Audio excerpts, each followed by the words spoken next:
전능하사 천지를 만드신 하나님 아버지를 내가 믿사오며 그 외아들 우리 주 예수 그리스도를 믿사오니 이는 성령으로 잉태하사 동정녀 마리아에게 나시고 본디오 빌라도에게 고난을 받으사 십자가에 못 박혀 죽으시고 장사한 지 사흘 만에 죽은 자 가운데서 다시 살아나시며 하늘에 오르사 전능하신 하나님 우편에 앉아 계시다가 저리로서 산 자와 죽은 자를 심판하러 오시리라. 성령을 믿사오며 거룩한 공예와 성도가 서로 교통하는 것과 죄를 사하여 주시는 것과 몸이 다시 사는 것과 영원히 사는 것을 믿사옵나이다. 아멘.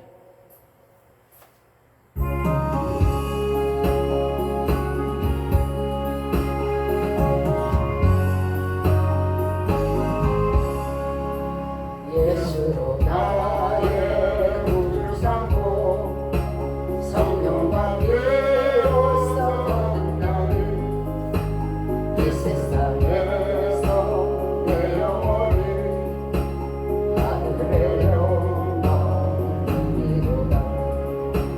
이것이 나의 간증이요 이것이 나의 찬송일세. 나 사는 동안 끊임없이 구주를 찬송하리로라. 온전히 주께 맡기매요 사랑의 음성을 듣는 중에 천사들 왕래할 것과 하늘의 영광 보리로라. 이것이 나의 간증이요 이것이 나의 찬송일세. 나 사는 동안 끊임없이 구주를 찬송하리로라.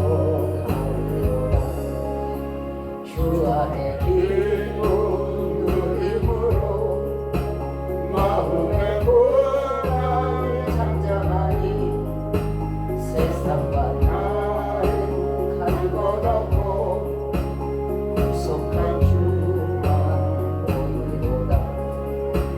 이것이 나의 간증이요 이것이 나의 찬송일세. 나 사는 동안 끊임없이 주를 찬송하리로다. 아멘.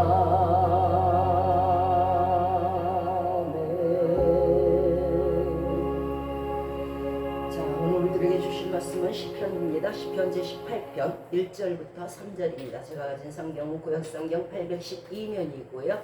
시편 18편 1절부터 3절입니다. 원래는 다 읽어야 하지만 조금 길어서요. 1절부터 3절까지만 우리 다 같이 한 목소리로 읽도록 하겠습니다. 시편 18편 1절부터 3절입니다. 자, 준비되셨죠? 자, 같이 읽겠습니다. 시작. 나의 힘이 되신 여호와여, 내가 주를 사랑하나이다. 여호와는 나의 반석이시요 나의 요새시요 나를 건지시는 자시요 나의 하나님이시요 나의 피할 바위시요 나의 방패시요 나의 구원의 뿌리시요 나의 산성이시로다. 내가 찬송받으실 여호와께 아뢰리니 내 원수들에게서 구원을 얻으리로다. 아멘. 오늘 말씀의 주제는 구원의 하나님에 대해서 시편 말씀 18편 전체를 가지고 말씀을 전해드리도록 하겠습니다. 자, 오늘 18편 이 시는 여호와 종 다윗의 시입니다. 다윗의 삶은 정말 파란만장했습니다. 어느 한날 종일 칼과 정말 피가 멈추질 않았고 너무도 많은 전쟁으로 인해서 참으로 힘든 세월이었고 안에는 정적이요 밖에는 대적이었습니다. 그 죽은 팔레스타인에서 사울에게 쫓겨다니면서 정말 기가 막힌 일들을 당했죠.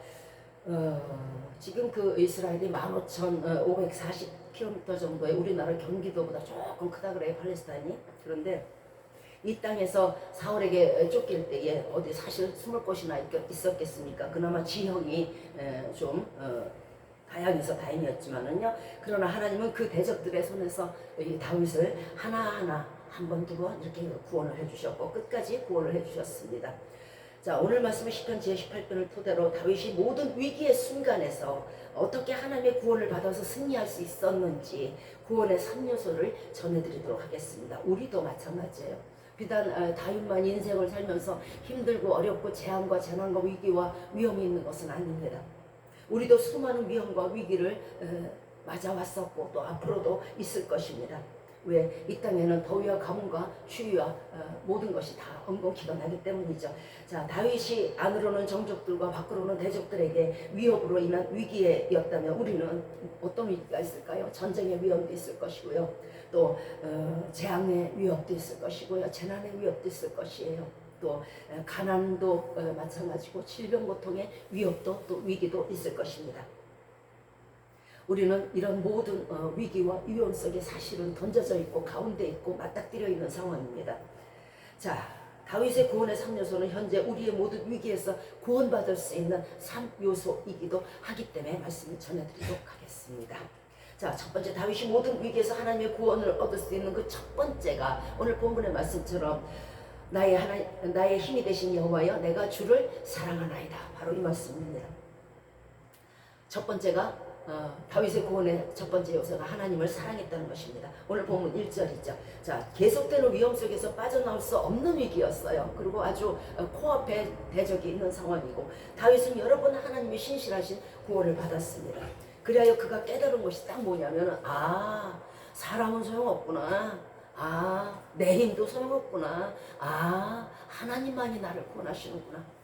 우리가 위기에 처했을 때 우리는 때때로 사람에게 의지하고자 하고 또한 내가 가진 물질이나 내가 가진 것들로 의지를 하고자 합니다. 또는 나의 힘이 아직 있으므로 힘을 의지하고자 합니다만은 다 쓸데없는 것이고 다 필요가 없는 것이에요. 막상 상대편이 자기 자신의 발등에 불이 떨어졌다 하면 우리를 돌볼 시간이 없습니다.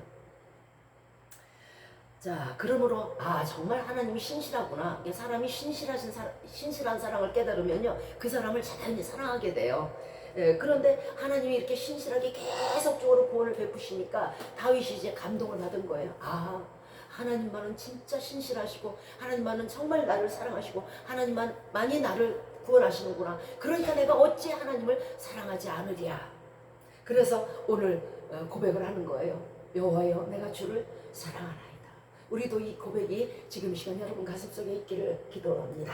자, 우리의 과거를 한번 돌아보십시오. 얼마나 많은 위기 속에서, 얼마나 많은 위험 속에서 그래도 생명을 지금까지 지켜주시고 보호하셨는지, 얼마나 많은 사람들의 죽음과 질병 가운데서 그래도 우리를 구원하셨는지. 우리 그 예전에 그 뉴스 있잖아요. 뉴스 같은 거 이렇게 지금도 이렇게 가끔 생각이 난다 보면은요, 참 많은 사람들이 홍수로 인해서 죽고 또 뭐 전쟁으로 인해서 죽고 뭐 파월이다 뭐 이래서 죽고 참 많은 사람들이 우리 곁에서 죽어갔어요. 많은 사람들이 질병에 걸렸어요. 그렇죠? 얼마 전까지 코로나도 있었고 그 전에 장티푸스 뭐 콜레라 다 있었어요. 그런 상황에서 저와 여러분을 지금까지 지켜주시고 보호하신 거예요. 그러면 우리는 이 사실만으로도, 우리가 자꾸 잊어서 그래요. 근데 진짜 잊어야 될 것은 안 잊고 잊지 말아야 될 것만 잊는다는 거예요. 이 사실만으로도 우리는 하나님을, 그 신실하신 가운데서 우리를 구원하신 하나님을 사랑해야 되지 않겠습니까? 하나님을 믿는 믿음이 하나님을 사랑한다는 고백으로 이어지는 거예요. 여러분 마음속에 지금 하나님이 네가 나를 믿느냐? 그러면요, 여기에서 딱 우리의 고백의 신앙이 딱 한마디로 결집돼야 돼요. 네, 제가 믿습니다 보다는 제가 하나님을 사랑합니다. 믿음의 결정체, 믿음의 완성이 사랑이거든요. 그러므로 내가 아무리 하나님을 믿습니다 하는데 결정체가 안 보여요. 그 결정체가 사랑이에요. 그래서 우리가 정말 하나님을 믿는다면, 예수님을 믿는다면, 예수님 예수님 사랑해요. 하나님 사랑해요. 이것이 진정한 믿음의 완성인 거예요. 그러므로 믿음의 완성은 이웃사랑이고 또 하나님 사랑으로 그 믿음이 완성되는 것이에요. 믿음이 인도로하면서 하나님 사랑, 이웃사랑이 없는 것은 믿음의 완성이 아닌 ing, 계속 진행형이라는 거예요. 믿음이 이루어지지 않은 거예요. 믿음에 이루어진 그 고백은 하나님, 내가 하나님을 사랑합니다예요. 다윗은 이제 이 고백을 하나님 앞에 드렸어요. 예수님의 새 계명이 뭡니까?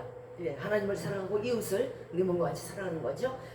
어떤 사람들은 말합니다. 아니, 우리를 그렇게 사랑하시는 하나님이라면 계명은 왜 주시는 거야? 새 계명은 왜 주시고 십계명은 뭐고 율례는 뭐고 규례는 뭐야? 이렇게 생각하는 사람들도 있어요. 율법은 왜 주는 건데? 마치 이것을 지키지 않으면 멸망당하니까 우리 앞에 함정을 파놓은 거 아니야? 이 계명 다 지키라고 함정 파놓으신 거야? 우리를 사랑한다며? 이렇게 말씀하시는 분도 있어요. 그리고 그 율법이나 계명을 다 지킬 사람은 없어. 왜? 이 땅에 의인은 하나도 없으니까, 나도 사람이니까, 나도 의인이 아니니까 나 못 지켜, 이렇게 나온다. 그러나 여러분, 하나님은 여러분이 말한 대로 사랑이세요. 그 사랑의 하나님이 우리를 사지로 내모으려고 올무에 걸려서 마치 너 여기에 걸리기만 해봐, 너 당장 지옥 불이야, 이렇게 하시려고, 너 여기에 걸리기만 해봐, 너 죽자마자 음부로 떨어져, 이렇게 하시려고 우리에게 계명을 주시고 율례를 주시고 규례를 주셨겠습니까? 상식적으로 생각해봐도 자기 자식이 잘못되는데, 잘못된 길로 가서 잘못되고 다치고 상하고 그리고 죽는데 그것을 바라볼 부모가 어디 있겠어요? 그런데 가면 안 돼? 이렇게 하면 안 되는 거야? 하고 부모도 계명을 주거늘 하물며 하나님이시죠. 이 시간 우리가 반드시 알아야 될 사실은요, 모든 하나님의 계명과 율법과 모든 규례가 우리를 사랑하시는 사랑에서 나온 것이라는 겁니다. 우리는 여태까지 이것을 잘못 알고 있어요. 마치 너 여기에 걸리면 죽어, 너 여기에 걸리면 지옥 가, 너 여기에 걸리면 올무에 걸려, 이렇게 파놓은 함정처럼 생각을 한다는 거예요. 그리고 아주 괴로워한다는 거예요. 결코 우리를 얽매이거나 또는 함정에 빠뜨리기 위함이 아니에요. 오히려 우리를 위험에서, 우리를 위기에서, 우리를 가난과 모든 질병에서 구원해 주시고자 하는 거예요. 예수 그리스도를 온전히 믿고 예수 그리스도를 따르고 예수님을 사랑하면 하나님의 보호의 하나님이잖아요. 그러면 결코 질병도 또 어떤 위기도 여러분에게 닥치지 않아요. 거기에서 구원해 주실 망정 구원도 해주시는데 하물며 다치게 하겠습니까?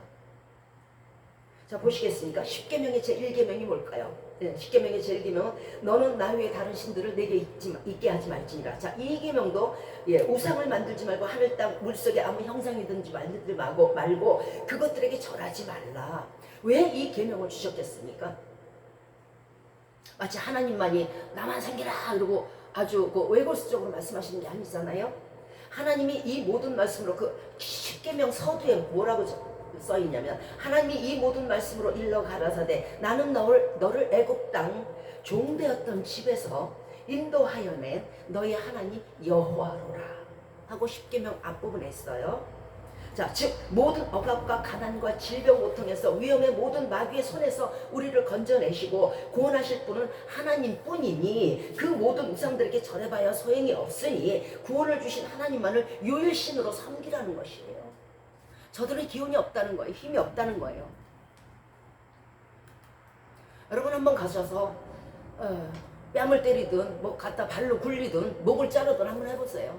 그가 나에게 무슨 일이 있겠어요? 입이 있어도 말하지 못해요. 그려진 눈이 있어도 보지 못해요. 그것이 우상이에요. 거기다 절하지 말고 제발 하나님을 섬겨라. 그러면 내가 구원을 얻을 수 있기 때문에 그렇게 계명을 주신 거예요. 네가 그 계명을 지키지 않음으로 올무에 걸리라고 한 게 아니란 말이에요. 사랑으로 주신 거란 말이에요. 내가 너를 뜨겁게 사랑하는데 내가 너를 너무도 사랑해서 천국에서 같이 살고 싶은데 네가 자꾸 어긋난 길로 가니 이 계명을 지켜라. 이렇게 해서 우리에게 경계선을 주신 게 계명이에요. 어찌 보면 마치 하나님만을 위해서 말씀을 하시는 것처럼 보입니다만은 이 계명 중에는 하나님의 아픈 가슴이 들어있어요. 우리가 하나님을 섬기지 않고 우상을 섬길 때 그 우상의 마귀들이 주는 고통을 우리가 오롯이 받아야 돼요. 오롯이. 자기 자식이 그 위험해서 오롯이 당하는 것을 그걸 어떻게 부모가 보겠습니까? 하나님은 아버지로서 그 자녀의 고통에 얼마나 가슴이 아프시겠습니까? 제발 그리하지 말아라. 그리하지 않아야 너희가 안전하단다. 그리하지 않아야 너희가 구원을 받는단다. 이런 아픈 가슴 때문에 우리에게 계명을 주신 거예요. 능력은 하나님께만 있고 우리의 구원도 하나님밖에 없기 때문에 우리가 무엇을 할 수 있어요? 여태까지 우리가 산다고 살았어요. 내가 저것도 집을 수 있고 이것도 집을 수 있고 내가 막 걸 수 있고 뛸 수 있고 내가 빙판 위에서 정말 360도로 돌 수 있다고 생각했어요. 그런데 어느 순간 안 되는 거예요. 우리는 이렇게 기운이 없어요. 힘이 없어요. 능력이 없어요. 그런데 하나님만은 능력이 있거든요. 그래서 우리를 언제 어디서나 무슨 일에서나 어떤 고통이 어떤 혼란이 있더라도 그 가운데서 우리를 건져주시고자 계명을 주신 거예요. 이것이 우리에게 괴로운 것입니까? 사랑의 계명이죠. 또 출애굽기 20장 5절 이하의 말씀에서 나 여호와는 질투하는 하나님인즉 나를 미워하는 자의 죄를 갚되 아비로부터 아들에게 3, 4대까지 이르게 하거니와 나를 사랑하고 나의 계명을 지키는 자에게는 1000대까지 은혜를 베푸느니라. 여러분 1000대까지 보셨어요? 여러분 자신이 1000대의 이름이 홍길동인지 김길동인지 몰라요. 자, 질투란 것은 우리가 돈을 사랑해서 돈을 사랑하고 거기다 절하고 돌을 사랑하고 나무를 사랑하고 산을 사랑하고 일월성신을 사랑하고 권력을 사랑하고 그것들에게 절할 때 하나님이 그것들에게 질투하는 것이 질투가 아니에요. 그 질투를 말씀하시는 게 아니고요. 아무것도 해줄 수 없고 아무것도 해줄 능력이 없는 것들에게 절을 해갖고 사랑하는 자녀가 고통을 당하니까 그 의로운 분과 의로운 노와 의로운 안타까움이 질투라는 단어로 표기가 된 것이에요. 우리는 3대, 2대까지 알려나? 3대, 4대, 5대, 6대 몰라요. 누가 나올지, 여자아이가 나올지, 남자아이가 나올지 몰라요. 내 자손의 이름도 몰라요. 그런데 하나님은 다 1000대까지, 10,000대까지 알고 계신다는 거예요. 그러면 우리는 죽더라도 네가 나를 사랑했으니까 네 자손 1000대까지 내가 은혜를 베풀려고 하시는 거예요. 자손 1000대까지 사랑하시려고 하는 거란 말이에요. 축복하시려고 하는 거란 말이에요. 그래서 계명을 준 거란 말이에요. 하나님은 내가 알지 못하는 1000대 이상의 내 자녀들의 이름도 아비로서 아니면 선조로서 알지도 못하는데 하나님은 다 아시잖아요. 이미 그들을 알고 계시고 우리뿐만 아니고 그 자손 천대 만대까지 다 축복을 해주시고자 그러신 거예요. 그러므로 나 한 사람, 여러분 한 사람이 계명을 지키면 여러분의 천대가 복을 받는 것이요. 여러분 한 사람 한 사람이 살아서 계명을 지키지 않는다면 3, 4대까지 저주를 받게 돼 있어요. 얼마나 중요한 위치에 여러분이 열쇠를 들고 천국문의 열쇠를 들고 축복이라는 열쇠를 가지고 여러분 거기 앉아 계신 거예요. 제가 여기 서 있고요. 그날에 여러분 한번 생각해 보실래요? 심판을 받을 때예요. 모든 사람들이 과거에 죽었던 사람들과 현재 사람들이 다 심판을 받을 때에 누군가가 와서 내 뺨을 세차게 때린다면 누굴 것 같아요? 여러분 3, 4대에 저주받은, 여러분이 계명 지키지 않아서 저주받은 여러분의 자손들이에요. 또 여러분이 우리 모두가 심판대 앞에 섰을 때에 1,000억만 명이 넘는 나의 천대 우선들이 와서 나를 껴안는다? 그거 누굴 것 같아요? 여러분이 계명을 지켜서 여러분 자손이 복을 받은 그 천대의 자손들이에요. 몇 명이지 나는 알지 못하지만 많은 사람들이 여러분을 껴안을 수도 있고 여러분에게 따귀를 때릴 수도 있어요.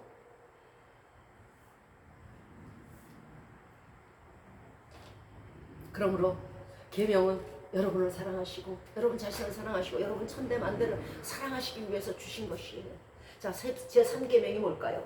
너희 하나님의 이름을 망령되이 일컫지 말라 그랬죠. 이 말씀은 하나님께서 스스로 높이고자 하신 게 아니에요. 우리가 안 높여도요 하나님 스스로 높으세요. 우리가 영광을 드린들 뭐 얼마나 그게 하나님께 영광이 되겠어요. 출애굽기 20장 7절 말씀에서 후반에서 나 여호와는 나의 이름을 망령되이 일컫는 자를 죄 없다 아니하리라. 사람이 죄가 있으면요 만사불통인 거예요. 가는 것마다 걸려요. 왜? 마귀가 막으니까 방해를 하니까. 사람의 죄가 없으면요 형통하게 돼 있어요. 사람의 형통은 죄가 있고 없고의 차이예요. 또 사람이 죄가 있으면요 마귀가 주는 온갖 불행한 일에 휘말리게 돼요. 아무래도 병균이 거기 있으면 박테리아가 있으면 병이 걸리는 거잖아요. 그러므로 이 계명은요 우리로 불행을 당치 않도록 주신 함부로 하나님의 이름을 망령되이 일컫지 마라. 우상과 함께 하나님을 섬기지 마라. 돈과 함께 하나님을 섬기지 마라. 권력 앞에 절하고 하나님 앞에 또 와서 절하지 말아라. 망령된 일들을 하지 말아라. 자, 제4계명이 뭘까요? 안식일을 기억하여 거룩히 지키라. 왜 굳이 6일 동안 피곤해 죽겠는데 왜 굳이 안식일을 지키라고 할까요? 왜? 복이라는 게 어디서 올까요? 복이라는 것은요 깨끗하고 거룩한 곳에 오게 되어 있습니다. 그것이 참 복이에요. 하나님이 주일을 거룩하게 하신 이유는 복되게 하시고자 함이에요. 왜? 복된 곳에 복이 있는, 거룩한 곳에 복이 있으니까 그래요.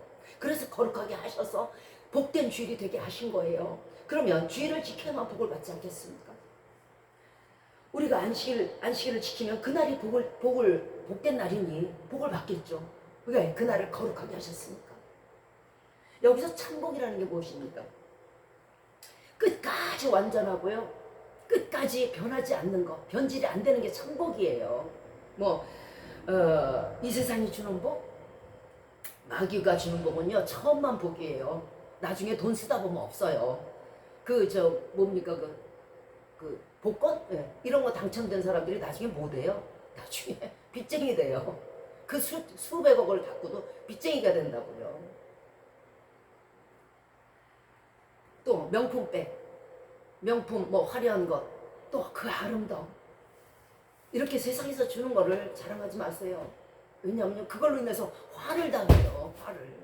여러분 많이 들으실 거예요. 딱 노리고 있다가 명품차 탄 사람, 명품백 든 사람만 노리는 사람들이 많다는 거야. 이래서 세상이 주는 것은요 오히려 화를 불러올 뿐이에요. 그런데 하나님은요 그것을 만약에 주시더라도 그것을 지키시기 때문에 끝까지 안전하고 끝까지 참복이 되는 거예요.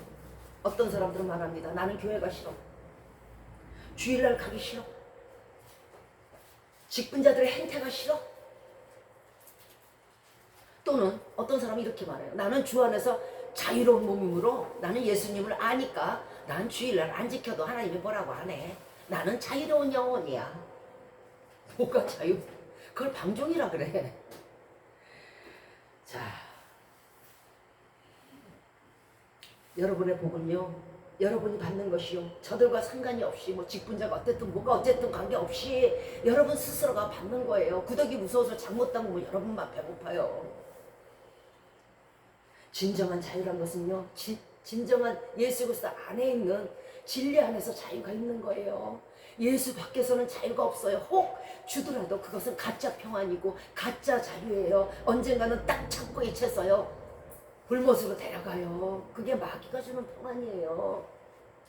사람이 항상 만년뒤를 알아야 된다고 했잖아요. 또 주 안에서의 주 예수 그리스도 안에서 자유가 있고, 주 예수 그리스도 안, 왜 자유가 있냐면 예수 그리스도가 지켜서 보호해 주시니까 자유가 있는 거예요. 예수 그리스도 밖에서는 어떤 일이가, 어떤 늑대가, 어떤 호랑이가, 어떤 사자가 물어뜯을지 몰라요. 어떤 질병이, 어떤 가난이 내게 올지 모르는 거예요. 주를 떠난 자유는 자유가 될 수 없어요. 그래서 예수 그리스도 안에서 예수 그리스도의 주의를 지키고 그 주일날 오는 내려주시는 그 참복을 받을 때에 그것이 진짜 우리에게 참복이 되는 것이에요. 자, 제 5계명은 내 부모를 공경하라예요. 출애굽기 20장 12절 말씀에서 내 부모를 공경하라. 그리하면 너희 하나님 여호와가 내게 준 땅에서 네 생명이 길리라. 또 신명기 5장 16절 말씀에서 너는 너희 하나님 여호와의 명한대로 네 부모를 공경하라. 그리하면 너희 하나님 여호와가 내게 준 땅에서 내가 생명이 길고 복을 누리리라. 이 말씀은 믿겨지지 않습니까? 내가 부모를 잘 못 모시면은, 부모를 공경하지 않으면은 내 생명이 단축된다고? 많은 사람들이 이거 안 믿어요. 안 믿어요. 부모 안 모셔도 잘만 사는구만. 안 모시니까 돈 안 나가고 좋네 이럴 수도 있네요. 왜 그런가요? 우리는요, 나무예요. 뿌리 없는 나무는 없어요. 여러분의 선조, 여러분의 할머니, 할아버지, 그리고 그 이후에 증조보조, 우리의 뿌리는 선조거든요. 그러면 내 어머니 아버지는 선조이고 내 어머니 아버지는 나의 뿌리며 나는 나무예요. 자, 뿌리를 학대하고 뿌리를 공경하지 않으면 뿌리가 어떻게 될까요? 말라 비틀어지겠죠. 그러면 그 나무가 온전할 수 있어요? 그러면 자, 내가 복을 받는다 했는데 그 뿌리가 온전치 못하고 나무가 말라가는데 열매가 달려요? 열매는 복이에요. 달릴 수가 없잖아요.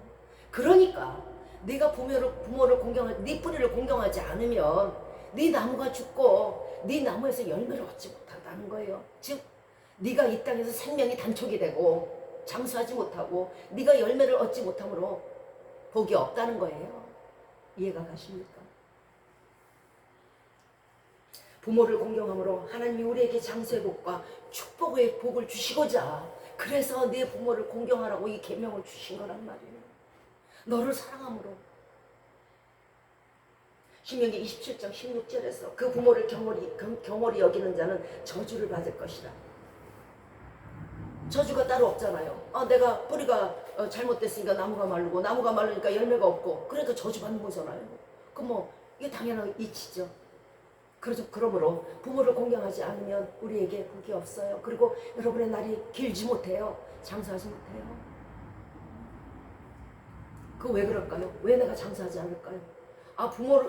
부모가 누구 거예요? 하나님 거잖아요. 그럼 하나님이 그 부모를 사랑하시는데 내 부모, 내 자녀가, 여러분의 부모가 이 땅에서 오래 살기를 바라시잖아요. 그러면 이 땅에서 오래 살려면 어떻게 돼야 돼요? 우리도 오래 살려야 돼요. 그렇잖아요. 오래 살려야 그 부모를 공경할 거 아니에요. 그러니까 여러분이 장수하는 건 당연한 거잖아요. 물어봐요. 그러면 열매가 없다고? 내가 복을 못 받는다고? 못 받을 수밖에. 부모를 공경하지 않으니까 네 명이 짧아질 거고 네가 복이 없으니까 빨리 죽을 거고.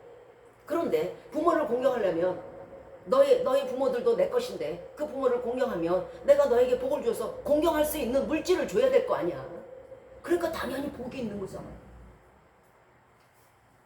자, 6계명이 뭡니까? 살인하지 말라. 계시록 20장 8절에서 두려워하는 자들, 믿지 아니하는 자들, 흉악한 자들, 살인자들, 행음자들, 술객, 우상숭배, 거짓말하는 자들은 불과 유황의 둘째 사망의 못에 참여한다고 말씀하셨어요. 우리더러 살인하지 말라는 것은요, 불모드에 들어가지 않도록 하기 위한 하나님의 방편인 거예요.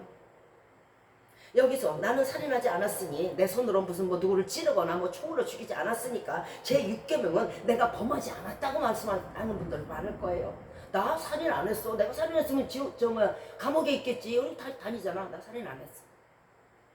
그런데 요한일서 3장 15절 말씀에서 그 형제를 미워하는 자마다 살인하는 자니 살인하는 자마다 영생이 그 속에 있지 아니하니. 영생이 없다면 불못에 들어간 거겠죠. 자, 가인이 처음부터 아벨을 죽인 게 아니잖아요.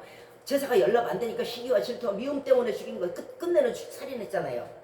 자, 미움부터 출발하는 게 살인이에요. 그러므로 하나님은요, 그 속에 미움이 있으면 미움부터 출발해서 살인까지 가니까 미움이 있으면 이미 살인한 거로 간주하시는 거예요. 여러분 속에 미움이 있으세요? 여러분은 나 살인 안 했어요 할지 몰라도 하나님이 보시는, 하나님의 눈은 여러분이 살인자로 보이고 제가 살인자로 보여요. 지금 여러분의 가슴속에 누구를 미워하십니까? 살인자가 되기 싫으시잖아요. 심판은 하나님이 하시는 거예요.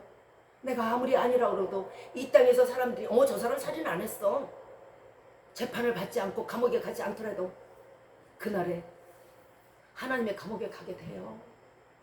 자, 제 7계명은 뭡니까? 간음하지 말라입니다.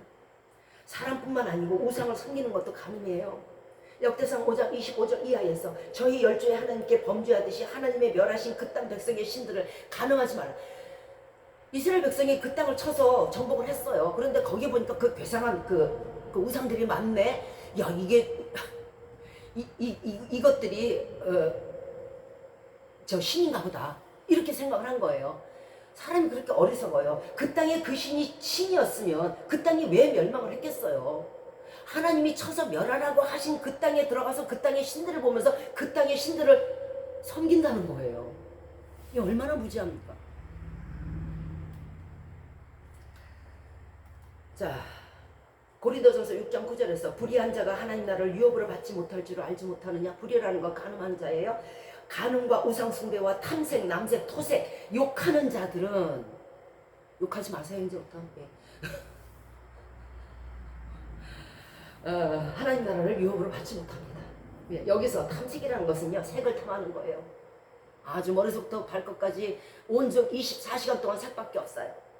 남색이라는 것은요, 로마서 1장 26절 말씀처럼 여인이 여인을 탐하고 남자가 남자를 향하여 탐하는 거예요. 그리고 음욕을 욕심에 던지는 것을 음욕이라고 해요. 보세요. 레위기 18장 22절에서 너는 여자와 교합함같이 남자와 교합하지 말라. 이는 가증한 일입니다.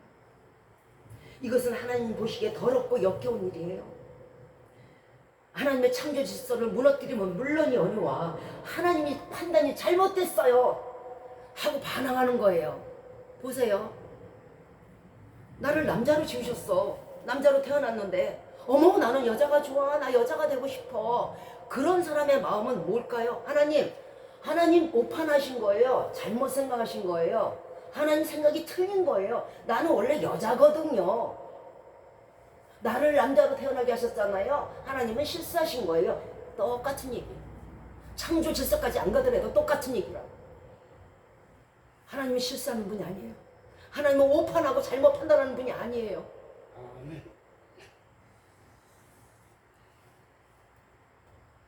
그러나 간음자이든 동성애자이든 우상숭배자이든 남의 것을 강탈한 자이든 욕하는 자이든 하나님은 이 모두에게 구원의 길을 열어주셨습니다. 그것이 고린도전서 6장 11절 말씀입니다. 솔직히 할까요? 우리가 지금 간음하고 우상숭배하고 남색하고 토색하고 남의 것 빼앗고 거짓말하고 욕하고 이런 거 하나도 안 걸린 사람 누가 있어요? 저부터 따져볼게요. 여러분도 있으십니까? 없어요. 없어요. 하나님 보시기에는요, 10개도 죄고 1개도 죄예요. 여러분,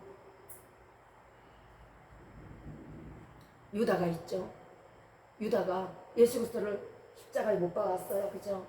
그럼 우리는 그렇게 생각할 거예요. 유다, 너는 철천지 하나님하고 왼수야. 감히 예수 그리스도를 메시아를 십자가에 못 박아? 그것도 은 30냥에 끌라? 너는 영원히 지옥불에 탈 거야. 우리는 이렇게 생각할 때가 있어요. 그런데요, 진짜 유다의 잘못이 뭔지 아십니까? 예수 그리스도는요, 모든 사람을 구원하기 위해서, 나를 위해서, 여러분을 위해서 죽었어요. 죽는 건 그분에게 그렇게 큰 일이 아니에요. 다만 유다의 죄는요, 그가 예수 그리스도를 십자가에 못 박고 회개하지 않는 게 죄예요. 우리 역시 마찬가지예요. 거짓말을 하든 남색을 하든 탐색을 하든 동성애를 하든 무엇을 하든 용서받지 못할 죄는 없어요. 그래서 하나님께서 우리 한번 거짓말 한번 안 해본 적 있어요? 욕 한번 안 해본 적 있어요? 하나님께서 구원의 길을 우리 모두에게 열어주셨어요. 모든 사람에게. 어떤 죄든 너희 중에 이와 같은 자들이 있더니 탐색하고 남색하고 거짓말하고 욕하고 살인하고 이런 자들이 있더니 주 예수 그리스도의 이름과 우리 하나님의 성령 안에서 씻음과 거룩함과 의롭다함을 얻었느니라. 예수 앞에 나와서 회개하세요. 그리고 성령의 물로 씻으세요. 성령의 불로 씻으시고요. 그리고 회개하시고 씻으시고 거룩함을 입으세요. 그러면 어떤 죄도 하나님은 다 용서하세요. 유다의 죄까지도. 우리가 예수 그리스도 몰랐을 때 내가 만약 우상을 섬겼다고 칩시다. 실제로 그렇게 했지만 그랬다고 칩시다. 그러면 예수 그리스도를 누가 나한테 전했을 때 우리 마음속에 뭐라 그래? 이것도 다 죽었으면 좋겠다 하지 않았어요? 그러면 예수 그리스도를 십자가에 못 박은 유다나 나나 뭐가 달라요? 여러분과 뭐가 달라요? 하나도 안 달라요. 그래도 저와 여러분을 사랑하심으로 말미암아 피할 길을 주셨잖아요. 예수 그리스도의 보혈에 회개하시고 성령의 물로 성령의 불로 씻음 받으시고 그리고 하나님 앞에 거룩함을 예수 그리스도로 인하여 거룩함을 입으시는 저와 여러분이 되시길 바랍니다. 간음을 하지 말라는 것은 하나님의 가시 여기는 사람이 되지 않기를 바라는 하나님의 사랑의 심령에서 나온 것이 간음하지 말라는 계명이에요. 그래서 7계명을 주신 거예요. 자, 오늘 본문 3절에서 내가 찬송받으실 여호와께 아뢰리니 내 원수들에게서 구원을 얻으리로다 하고 말씀했어요. 모든 죄는 우리의 원수예요.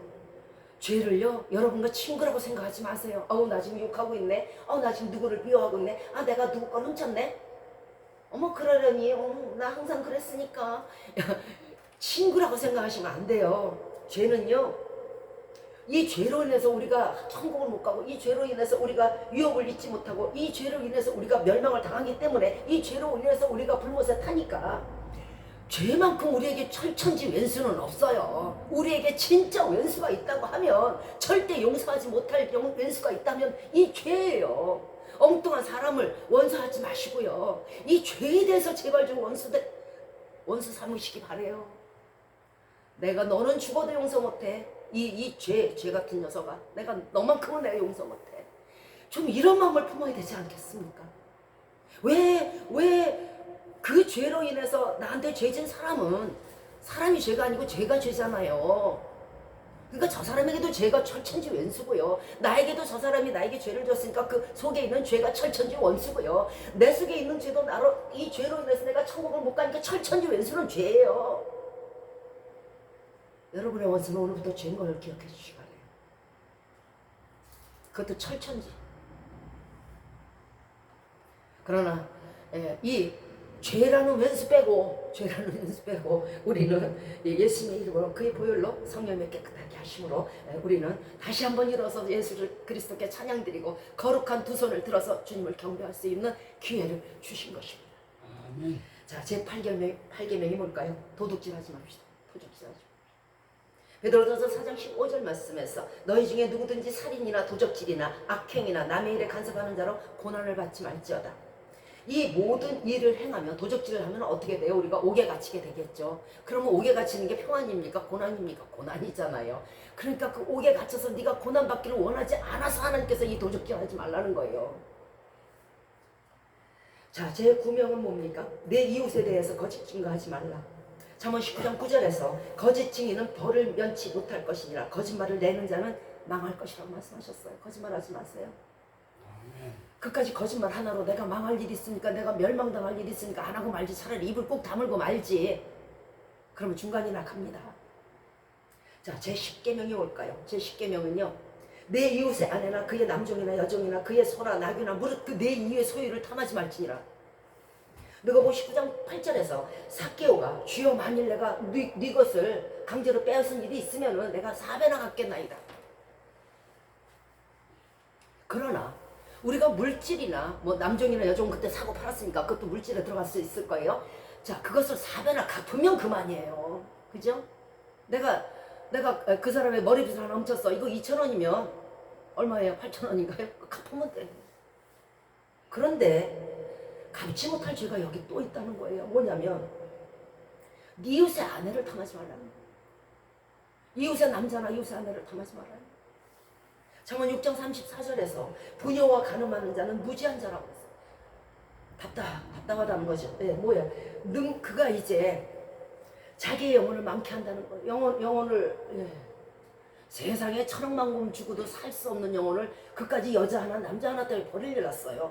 안 났잖아. 세상에 세고 생긴 남자고 여잔데 하필이면 왜 그 한 사람 때문에 왜 내가 내 영혼을 망쳐야 돼? 그리고 상한다 그래요. 맞는다는 뜻이죠. 그 다음에 능력을 당한다 그래. 능력은 뭐냐면 불명예를 당하고 망신을 당하고 치욕을 당한다는 뜻이에요. 그리고 부끄러움을 씻을 수 없게 된다 그래요. 이 땅에서도 마찬가지지만, 자, 그 남편이 이제 사실을 알았어. 그러면 투기함으로 질투함으로 눈에 비는 게 없어져요. 그리고 원수를 갚아요. 원수를 갚는 날에는요, 용서하지 아니하고 아무 벌금을 1,000억만금을 줘도 필요 없어. 나 원수 갚을 거야. 그리고 많은 선물을 줘요. 뭐 온갖 명품 다 갖다 줘도 필요 없어. 돌아서지 아니하리라. 나 원수 갚을 거야. 그야말로 질투가 불일 듯이 일어난다는 거예요. 갈라디아서 잠언 6장 26절에서 사람이 음료로 인하여 한 조각 떡만 남는다고. 한 조각 다 퍼다 주니까 남는 게 없어요. 뭐 남아요? 떡. 그 남은 게 다행이다. 자, 우리로 수치를 당치 않도록, 우리로 저와 원수 되지 않도록, 우리로 한 조각 떡만 남지 않도록 하나님께서 사랑하심으로 이 십계명을 주신 거예요. 사람은요, 1000년 후, 10,000년 후도 볼 줄 알아야 되지만 1년 후, 2년 후, 3년 후, 5년 후, 10년 후도 볼 줄 알아야 돼요. 세상에 비밀은 없어요.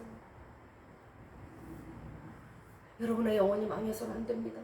어떻게 주어진 영혼이고 어떻게 귀한 자식이고 어떻게 천국 백성인데, 이제부터 우리는요, 이 모든 십계명이나 옛계명이나 세계명이나 규례나 율례가 우리에게 힘든 것, 괴로운 것, 거추장스러운 것이 아니고, 나를 묶는 사슬이 아니고, 율법은 사랑의 율법이라, 계명은 나를 지키는 사랑의 계명이라 말씀하시기 바랍니다. 왜냐하면 이 율법과 계명이 없으면 나는 불못에 떨어지기 때문입니다. 여러분을 끔찍이 사랑하는 하나님의 사랑하심이 계명으로 나타난 것이고, 율법과 율례와 규례로 나타난 것입니다. 하나님께서 우리를 사랑하사 우리를 보호하시기 위해서, 우리와 영원히 천국에서 사시기 위해서 우리에게 경계석을 주신 게 계명입니다. 그럼 우리가 지켜야 될까요? 안 지켜야 될까요?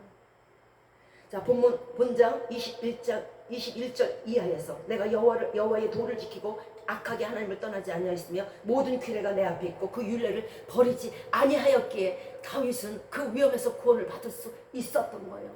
여러분, 위기가 닥치고 여러분이 위험에 닥칠 때에 여러분을 구할 것은 계명을 지키고 악하게 하나님의 도를 떠나지 않은 거예요. 그리고 하나님을 사랑하는 거예요. 이것이 여러분에게 방패가 되고 여러분에게 칼과 창이 되어서 대적들에게 승리하게 하시고 모든 재앙에서 승리하게 하실 것입니다. 그래야 다윗은 본장 20절의 말씀처럼 여호와께서 내 의를 따라 상 주시며 내 손의 깨끗함을 따라서 갚으신다는 거예요. 여러분이 행한 그 모든 계명 지킨 거요, 율례 지킨 거에 다 갚으세요. 하나님 빚지시는 분이 아니에요. 뭐가 부족해서 빚지시겠어요. 그리고 구원과 상의 복을 받습니다. 이처럼 옛 계명과 새 계명을 지키는 자의 축복을 얻게 돼 있는데, 자, 시편 119편 165절에서 주의 법을 사랑하는 자에게는 뭐가 있어요? 복이요. 큰 평안이 있어요. 다리 쭉 펴고 자요. 내일 아침 먹을 양식 걱정 안 해도 돼요. 저희에게 장애물이 없다. 여러분 나가는 길에 여러분의 사업이든 무엇이든 장애물이 없어요. 도대체 뭐 걸리는 게 있어야 주춤하지. 완전 고속도로예요. 형통의 복과 그리고 평안의 복을 주신다는 거예요. 하나님께 계명을 지키면. 사람이 저주 가운데야 계명을 안 지켜서 저주 가운데 있어서야 무슨 평안이 있겠습니까? 왜냐하면 이 계명에는요 능력이 있기 때문에 그래요. 시편 119편 97편 말씀에서 내가 주의 계명을 어찌 그리 사랑하는지요 내가 그것을 종일 묵상하나이다. 주의 계명이 나와 항상 함께하므로 그것이 나의 원수보다 나로 지혜롭게 하나이다. 하나님은 온 천하 만물을 지혜로 지으셨어요. 지혜는요 원수를 이겨요. 지혜는요 모든 대적에게서 승리하게 해요. 제일 지혜 없는 게 뭐라고요? 마귀들이 제일 지혜가 없어요. 쟤네들은 60년이면 100년을 못 봐요. 지옥에 떨어져서 팔팔 타는데도 몰라요. 그러면 이 지혜 없는 마귀를 이길 힘이 뭐예요? 지혜잖아요. 그럼 그 지혜가 어디서 온다고요? 여호와의 계명을 사랑하고 지키는 데서 온다는 거예요. 사람이 사자를 이길 수 있는 힘이 어디서 올까요? 그 무서운 사자가 이르고 달려드는데요. 도망가기 바쁘잖아요. 그런데 사람은 그 사자를 잡고요. 악어를 잡아요. 절대 사람 못 이겨요. 그 악어를요. 그런데 뭘로 이겨요? 지혜로 이기잖아. 지혜로. 야, 너 여기서 끌어. 야, 목에다 딱 걸어. 야, 요렇게 가죽 벗겨. 여기다 금을 쳐. 지혜로 이기는 거예요. 지혜로. 다음으로 다윗의 구원은 어디에 있냐면 세 가지 요소인데 첫째는 하나님을 사랑하며 두 번째는 계명을 지키는 것이요 세 번째는 기도예요. 기도. 본문 4절 이하의 말씀에서 사망의 줄이 나를 얽고 불의의 창수가 나를 더럽게 하였으며 음부의 줄이 나를 두르고 사망의 올무가 내게 이르렀다. 이제 죽음이 가까웠어요. 내가 한난에서 여호와께 아뢰며 하나님께 부르짖었더니 저가 그 전에서 들으시며 그 귀에 들려서 이제 구원하셨어요. 그러면 뭐예요? 다윗의 구원은 기도에 있었다는 거예요. 예레미야서 33장 2절에서 너는 내게 부르짖으라 내가 내게 응답하겠고 내가 알지 못하는 크고 비밀한 일을 내게 보이리라. 왜 기도하면은 재앙에서 위험에서 건짐을 받을까요? 왜 기도하면 대적을 이길까요? 이유가 있잖아요. 왜냐하면 기도를 쉬는 것은 죄라 그랬어요. 기도를 안 하는 게 무슨 죄냐고 어떤 사람 말할 수 있어요. 아이고 뭐 내가 기도할 시간 없어 못하는데 뭐. 하나님의 소통의 관계를 단절시킨다는 거예요. 내가 전화선을 팡 하고 집게로 끊어버린다는 거예요. 그게 어떻게 죄가 아니겠어요? 하나님 기다리고 계신데 기다리는 분에게 안 오는 게 뭐예요? 죄잖아요. 약속해놓고 안 오면 죄잖아요. 세상에서도 죄인데 뭐 하나님은 죄 아니에요? 자, 하나님은 말씀을 주고 싶어서 지혜를 주고 싶어서 종일 기다리고 계시는데 그 선을 단절해버리는 거예요. 수학이 안 드는 거예요. 대화를 거절하니 하나님을 도외시하는 처사가 되고 하나님을 무시하는 처사가 되고 하나님을 무시하니까 그게 죄가 되는 거예요. 죄가 되니 재앙과 위험이 당연히 오겠죠. 내게 당연히 오겠죠. 죄가 있는데 바이러스 퍼지듯이 예수님이 마귀의 시험을 물리치실 때에 무엇으로 물리치셨어요? 말씀으로 물리치셨잖아요. 그러면 진리의 말씀을 듣지 못하니까 위험이 와도 이거 물리칠 힘이 없어. 마귀가 오고 질병의 마귀가 오고 가난의 마귀가 오고 재앙의 마귀가 오는데 이걸 물리칠 능력이 없어요. 기도는 능력이거든요. 하나님과 늘 소통이 돼 있으면 하나님 지금 있잖아요. 마귀가 왔어요. 지금 있잖아요. 재앙이 왔어요. 이렇게 다윗은 부르짖었다는 거예요. 그러니까 하나님이 그래? 내가 막아줄게. 그런데 하나님도 지쳐서 전화기 안 들어요. 재앙을 만나서 갑자기 전화기 들어봐요. 오래 기다려야 돼. 이미 나 죽고 없어요. 그렇다면 기도하고 부르짖으면 왜 위험과 재앙이 안 올까요? 자, 지금 뭐라 그러셨어요? 지금 부르짖는 자에게 크고 비밀한 일을 너는 내게 부르짖으라. 내가 크고 비밀한 일을 내가 내게 보이리라 하셨잖아요. 그죠? 그러면 내가 지금 부르짖고 있어. 그런데 그 부르짖음을 들으시고 이제 내가 크고 놀라운 일을 보이리라. 요 미래 얘기잖아요. 그죠? 너 지금 부르짖고 있니? 그럼 내가 너에게 크고 비밀하고 놀라운 일을 이제 보여줄게 하는데 이 사람을 죽게 하겠냐고. 비밀한 일을 보이고 놀라운 일을 보이기 전에 죽이시겠냐고. 그러니까 부르짖는 자에게는 재앙이 없잖아요. 시간을 한번 따져보세요. 부르짖는 동시에 크고 비밀한 일을 보이는 게 아니잖아. 부르짖음이 귀에 상달이 돼서 하나님께서 이제 내가 너에게 크고 비밀한 축복을 하겠다, 은사를 주겠다 하시는 거잖아요. 주기도 전에 죽여버리시겠어요. 그러니까 부르짖는 듣는 상황에서는 절대 여러분에게는 재앙이 안 와요. 기도하는 상황에서는 재앙 안 와요. 고통이 없어요. 질병 고통 안 와요. 가난 안 와요. 안 하니까 죄가 돼서 오는 거지. 사람이 자기 길을 굳게 하고요, 마음으로 하나님을 원망해요. 기도도 안 하고 하나님을 사랑하지도 않고 계명도 안 지키면서 왜 이렇게 하세요? 왜 내게 재앙이 와요? 왜 이렇게 곤란이 오고 환란이 와요? 왜 내게 질병이 와요? 자기가 자기 일을 굳게 하고는 마음으로는 하나님을 왜 원망하냐고.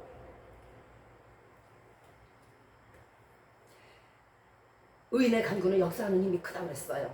그러면 로마서 2장 13절 말씀처럼 하나님 앞에는 율법을 듣는 자가 의인이 아니에요. 율법을 지키고 행하는 자라야 의인이라고 말씀하셨잖아요. 계명을 지켜야 의인이에요. 계명을 지키지 않는데 손을 언제든지 왜 놔요? 계명을 지키지 않는데 기도하는데 의인의 간구가 아닌데 어떻게 들으시겠어요? 로마서 2장 13절 말씀처럼 율법을 행해야 하는 거예요. 이거는 틀림없어요. 죄 짓고 가서 기도 한번 해보세요. 죄 짓고 부르짖어 보세요. 부르짖음이 나오지도 않고 기도도 나오지 않겠지만은 결과적으로 기도하지 못하고 부르짖지 못한다는 거, 그 속에 죄가 있다는 뜻이에요. 계명을 지키는 상황에서는 죄가 없기 때문에요, 부르짖음이 상달돼요. 우리는 때로 내 기도가 상달되지 않는다고 불평할 때도 있어요. 아유, 저 멀리 계신데 뭐 하나님이 있긴 하신지, 뭐 내 기도를 들으시는지 마시는지, 뭐 아유 뭐 기도해도 뭐 그렇게 응답이 오는 것 같지도 않고, 이런 소리를 해요. 하나님이 없다고 생각하는 거예요. 멀리 있다고 생각하는 거예요. 그러나 시편 139편 8절 이하의 말씀에서 내가 하늘에 올라가서 거기 있을지라도 거기 계시며 음부에 내려가서 내 자리를 펼지라도 거기 계시고, 내가 새벽 날개를 치며 저 바다 끝에 가서 거할지라도 거기서도 하나님이 나를 인도하시고 나를 붙드신다는 거예요. 하나님은 어디에다 다 있다는 뜻이에요. 건물이 무슨 이게 단단해서 하나님이 못 오시겠어요? 천정이 두꺼워서 못 오시겠어요? 하늘 끝에도 바다 끝에도 계신데, 우리의 기도는요 언제 어디서나 응답이 되는 거예요. 기도하지 않으면요, 성령님도 말할 수 없는 탄식으로 기도하고 계신데 기도하지 않으면요 성령님의 근심거리만 돼요. 예, 나도 기도하는데 너는 뭐하니? 근심거리가 되다 보면은요, 쟤 저러다 당하지, 쟤 저러다 당하지, 쟤 저러다 당하지 하다 보면 진짜 당해요. 기도하지 않는다는 것은요, 하나님의 말씀을 괴로워한다는 뜻이에요. 듣기 싫다는 뜻이거든요. 음성이 싫다는 거예요. 이것처럼 무서운 천남된 죄가 어디 있겠습니까? 사도행전 26장 14절에 가시채로 뒷발질하기가 내게 고생이다. 가시채가 뭐냐면은 나무 막대기가 있는데 그 끝에다가 가시 달았어요. 그거를 자기가 뒷발질을 어디 맞아요? 여기 맞아요. 하나님의 말씀을 괴로워하는 사람들은요, 자기 가시채로 자기 뒤통수를 치는 격이 돼요. 얼마나 아픈데요. 기도하는 게 안 나요? 가시보다. 자, 다윗은 하나님의 도우심으로 기가 막힌 환란에서 구원을 받고 상까지 얻었고 이제 왕까지 됐습니다. 자, 시편 118편 28절에서 주께서 나의 등불을 켜시며 여호와 하나님이 내 흑암을 밝히시리이다. 우리도 마찬가지예요. 그것이 전쟁의 흑암이든 재앙의 흑암이든 가난의 흑암이든 질병의 흑암이든 가정의 흑암이든 모든 고민의 흑암이 이 모든 재앙에서 구원을 받을 수 있는 길이 다윗이 행한 3요소를 하시면 된다는 거예요. 그러면 구원 얻을 수 있어요. 본장 43절에서 주께서 나를 다툼에서 건지시고 열방의 으뜸을 삼으셨으니 나를 알지 못하는 백성이 나를 섬기리이다. 그 뿔을 높이시고 도움을 주시고 모든 축복을 아낌없이 주신다는 거예요. 다윗을 왕으로 세웠던 것처럼. 그리고 다윗 천대까지 축복을 하셨잖아요. 왜? 다윗이 계명을 지켰으니까. 다윗이 하나님을 사랑하니까. 또 다윗이 부르짖었으니까. 그래서 계명을 지키고 기도한 다윗에게 하나님은 자자손손 영원토록 천대만대로 복을 주셨습니다. 다윗의 기도는 그가 여호와의 도를 지켰기 때문이며 그 가운데서 기도했기 때문이며 잠언 28장 9절 말씀처럼 사람이 귀를 돌이키고 율법을 듣지 아니하면 그 기도도 가증하다고 그랬어요. 계명을 지키지 않는 기도는 가증한 거예요. 기도의 능력은요, 계명을 지키는 데서 오는 것이고 하나님을 사랑하는 데서 오는 것이면 이 시간 기억해 주시기 바랍니다. 말씀을 마치도록 하겠습니다. 하나님을 사랑하고 계명을 지키며 기도로 하나님의 구원하심을 얻어 날마다 평안이 넘치고 축복이 넘치는 여러분과 여러분 가정이 되시기를 주 예수 그리스도의 이름으로 축원드리겠습니다. 아멘.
이제로부터 우리 주 예수 그리스도의 은혜와 하나님의 사랑하심과 성령님의 교통 인도 내주 충만케 하심이 하나님을 사랑하고 계명을 지키며 기도로서 하나님과 마지막까지 동행하는 삶을 살기로 이 시간 마음에 굳게 다짐하고 결심하는 우리 머리 위에 이제부터 영원토록 함께 하시기를 주 예수 그리스도의 이름으로 축원드리옵나이다. 아멘. 하늘에 계신 우리 아버지여, 이름이 거룩히 여김을 받으시오며 나라의 마음이시며 뜻이 하늘에서 이룬 것 같이 땅에서도 이루어지이다. 오늘날 우리에게 일용할 양식을 주옵시고 우리가 우리에게 죄 지은 자를 사하여 준 것 같이 우리의 죄를 사하여 주옵시고 우리를 시험에 들게 하지 마옵시고 다만 악에서 구하옵소서.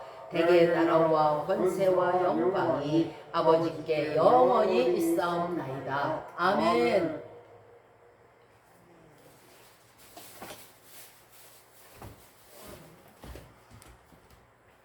수고하셨습니다.